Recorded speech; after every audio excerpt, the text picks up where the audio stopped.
Et alors vous le savez, ici on démarre toujours cette émission avec la session de rattrapage de Jean-Luc Lemoyne. Et alors ce matin nous recevons une collègue, enfin plus qu'une collègue, parce que je sais que vous l'appréciez beaucoup, Faustine Bollard. Madame Faustine Bollard, s'il vous plaît. Avant c'était Fofo, avant c'était Titine. C'est vrai en plus. Mais depuis décembre c'est fini tout ça. Ah ouais. Je laisse Léa Salamé vous expliquer. Faustine, quelle bonne nouvelle quand j'ai vu, avant Noël, le TV Mag, après des années où l'animateur préféré des Français était un homme, pour la première fois, c'était une femme. Oui Thomas, c'est la première fois que l'animateur préféré est une femme. Moi je dis qu'on aura vraiment la parité quand l'animatrice préférée sera un homme. C'est ça. Mais comme cette distinction est méritée, Faustine, tout le monde l'aime. Ouais. Faustine, c'est l'amie que tu rêves d'avoir, toujours à l'écoute, pleine de bons conseils. Parce que vous en faites pas beaucoup là quand même. Écoutez Thomas, franchement, pour une fois que je fréquente une personne aimée des Français, laissez-moi kiffer. Parce que c'est pas avec l'équipe de Culture Média que je vais gagner des followers. Alors j'ai regardé Ça commence aujourd'hui sur France 2, qui débute toujours par un sommaire juste après le JT de 13h. Et là, niveau lancement, Faustine est parfois en roue libre. C'est une émission pleine de chouchrougnouf qui vous attend aujourd'hui sur France 2. Mais c'est pour ça que c'est la personnalité TV préférée des Français. C'est la seule à mettre du chouchrougnouf à une heure de grande écoute. Vous savez ce que c'est? Non, je sais pas de quoi elle parle. Des larmes. C'est quoi? Non, c'est des petits, vous savez, les petits papillons qu'on a dans le ventre quand on ressent un peu une grande émotion. Ah oui, des chouchronoufs. Ouais, c'est ça. Je vais déposer la marque. Ouais. Là, c'était le 22 novembre. Jeudi dernier, c'était une toute autre émission.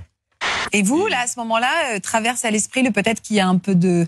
Il y a un chouchronouf dans l'air. Chouchronouf. Ouais. On m'a dit que la personne en charge de taper le texte de l'audio description est en dépression. Ça va rentrer dans le Robert, je pense, un jour. Laissez le temps quand même.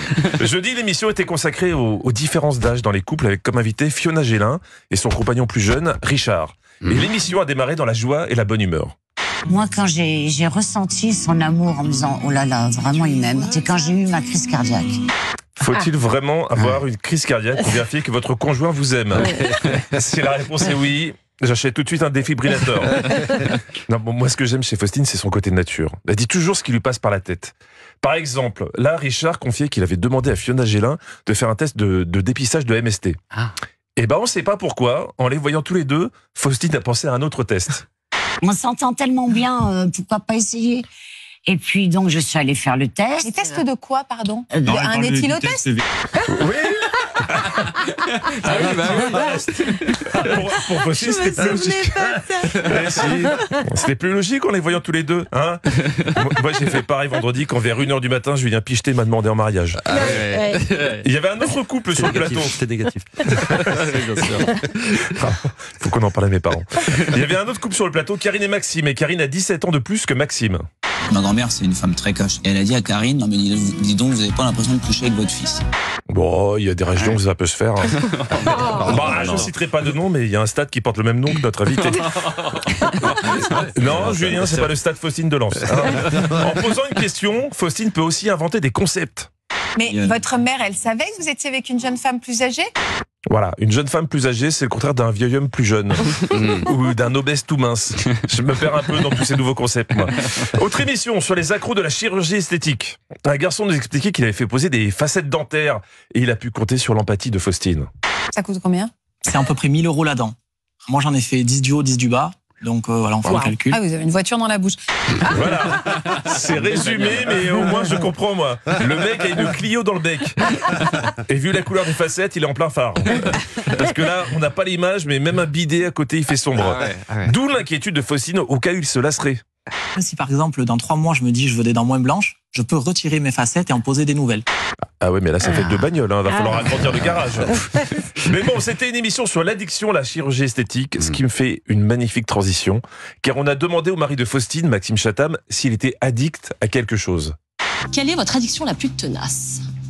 Ma femme. Si vous deviez passer votre vie sur une île déserte avec une seule personne, ce serait qui? Je vais pas redire ma femme. Anissa Haddadi. Oh là là, comment j'aurais pas aimé. Oh là là, la surprise. C'est si bien Mais fait. oui, mais je le comprends, Maxime. Bah oui. Car Anissa, c'est la classe. Ah non. Et le professionnalisme. Hier, comment dire, on ne sait pas ce qui lui est passé par la tête en pensant à Thomas. Est-ce qu'on jouerait pas pour se remettre de toutes ces émotions? Quelle émotion, là, je me suis fait accuser, je me voyais déjà les menottes à la main. Ouais, enfin bon, quand vous vous faites accuser, vous... Faustine, vous préparez pas une émission sur les lapsus bizarres par hasard? C'est très gênant. Allez, à demain. Merci de nous laisser là-dessus, Jean-Luc. Merci Qu'est-ce qu'elle a beaucoup. voulu dire? On sait pas. Rien. Mystère. On cherche encore. Passons. Bon, Jean-Luc Lemoyne, on vous retrouve demain. Et d'ici là, en replay sur europe1.fr. Et vous serez aussi en spectacle le 5 avril à Quimper, le 6 à Passé et le 20 avril à Clermont-Ferrand. Je vais demander Magnifique. à 2-3 amis de s'occuper de Jean-Luc Lemoyne à Clermont-Ferrand. On va lui régler son compte à celui-là. Restez avec nous sur Europe 1 dans un instant, la suite de Culture Média.